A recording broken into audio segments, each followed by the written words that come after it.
Yes, nkulamusizaako nnyo mwebale kwekuumira ku mayengo gano.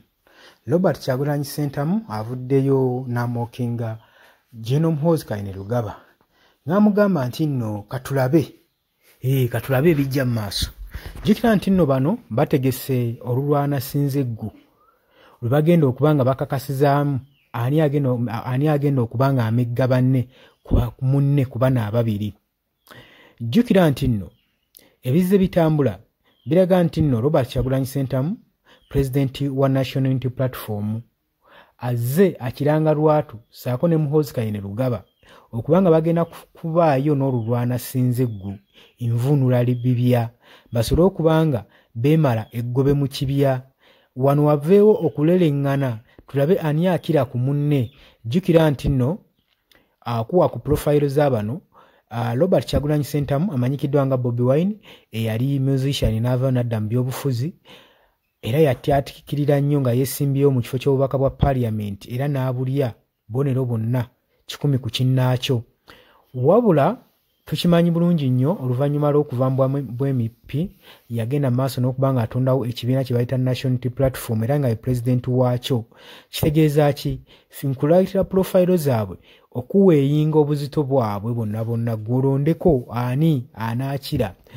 President wa kibiina mulamba era nga yeesimbawo ne kalulu aka 221 newankubadde yakawangula naye nti yaweebwa ntebe ye era gy'akireeminga okubanga buli kadde akulitisayizinga Mwami Kaguta Museveni nga wajjudde obubbi n'obufere. Saako n'okuba nga alumiriza ekitongole ekya Electoral Commission biseera ebyo chairman waaki yali akitwala yali Kiggundu ng'agamba nti nno tebaakola kimala era nabo beekobaana okubanga banywereza Mwami Kaguta Museveni mu buyinza. Kati ate ye General Muhoozi Kainerugaba Generali mulamba era gye buvuddeko yalondebwa mu mwaka gwa 2023 nga komanda wa Land Force. Oyo gye yagobebwa nga amaze okupostinga ebintu ebyagenda mu maaso n'okubanga bitattana diplomatic relationship eggwanga erya Uganda saako n'erya Kenya. Bwe yagamba nti nno agenda kusinzira mu Uganda akuba eggwanga erya Kenya mu wiiki emu just mu wiiki ejja kubanga eggwanga erya Kenya alimaze. Wabula kino kyamuleetera okubanga bamususpendinga ne bamugja ku kifo kya komanda wa Land Force w'amagye ag'oku ttaka.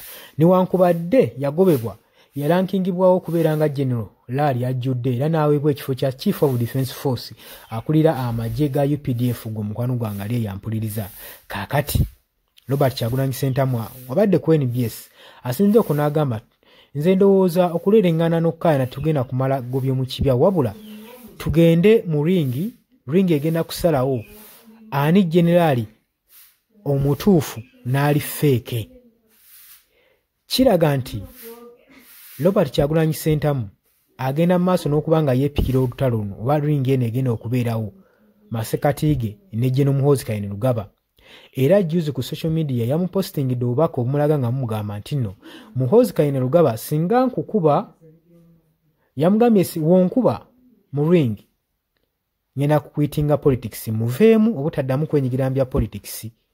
Wabula Robert Kyagulanyi Ssentamu n'agamba General Muhoozi Kainerugaba mutamani wa Mwami Kaguta Museveni nze singa nkukuba mu ringi njagala onsuubiza ekintu kimu nti ogenda fa ku mwenge. So kino kitaddewo nnyo panic ne pressure eri bannayuganda okulaba nga olutalo mu masekati ga president w'ekibiina Robert Kyagulanyi Ssentamu saako ne mutabani wa Yoweri Kaguta Museveni Chief of Defence Force Muhoozi Kainerugaba. Golowooza ringi eno oba boxing eno n'agenda mu maaso n'okwapeninga kinaabaawo oba omu ajja tuuka ate aleme kujja mu ringi.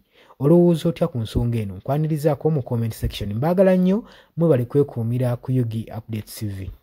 Yes, oli ku Yugi Update TV kw'osinzira okuba ng'otuuliza gwe mukwano gwange yonna yenna ali eyo.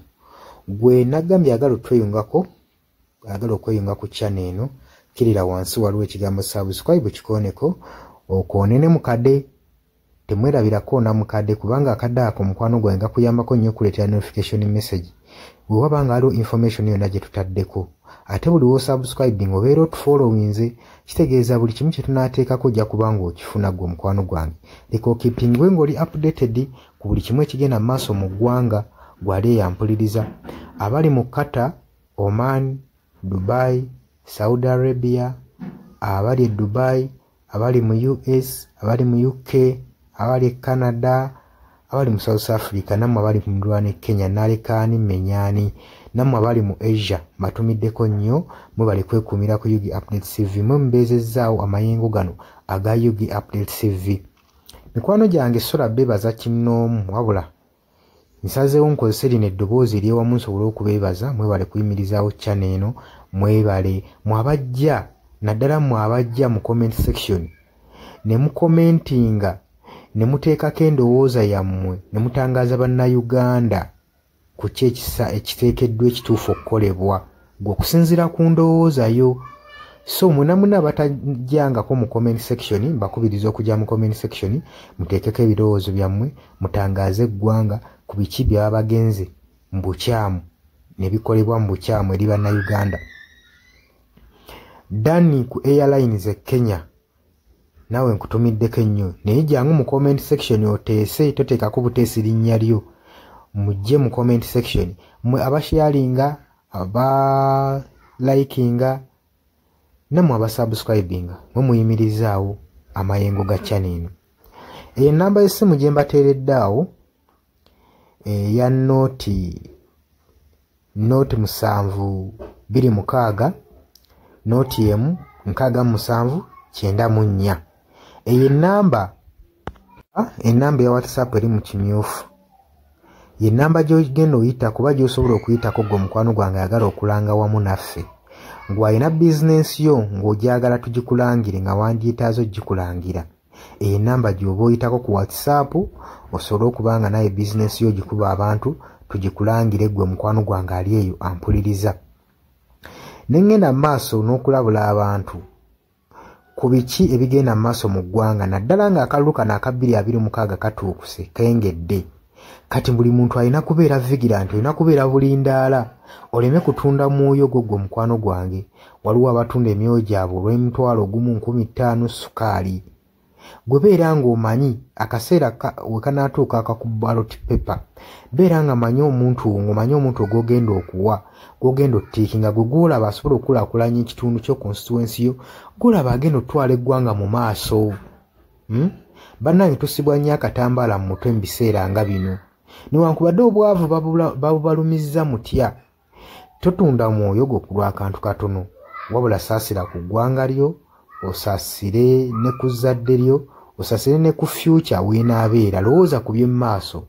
Weewaawo abamu muyinza okulowooza ng'ebibatabakwatako nga tebikwatako, naye ensobi yonna yonna ekolebwa eiza relative, sengaawo, maamawo, kojjaawo, biyinza otutuuka ng'ekyo ekizibu gwe kyetooloddeko ate olaba ebikwatirako biyinza otutuuka essa ne byetooloola ne bifundikira nga bikkutteko gwe mukwano gwange ali eyo. So kyenva nkubiriza baganda bange mwenna bali ku Yugi Update TV ogenda maaso n'okusharinga information eno.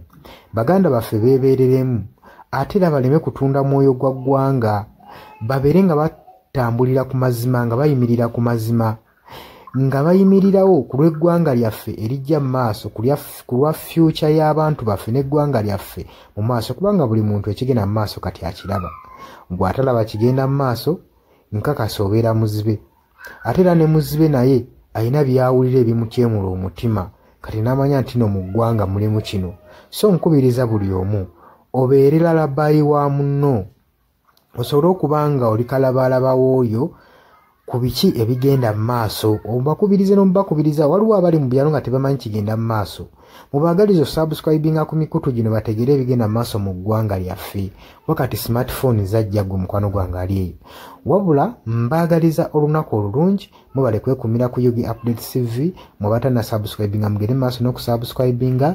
Mbaagala nnyo era mweraba.